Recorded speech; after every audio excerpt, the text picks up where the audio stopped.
Hello everyone! I'm Doc Tom and this is Ma'am Helen. So, ang pinagawa niya is complete denture, upper and lower.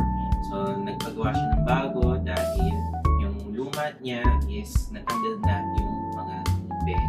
And luma na rin kasi. Alright, so, ang pinagkaiba ngayon sa case niya is porcelain ang ngipin, hindi plastic. Alright, so medyo mas mabigat siya compared to sa normal. Pero, nagawa na naman natin na maayos. Alright? Sige, so ikakabit na natin kay Ma'am Helen.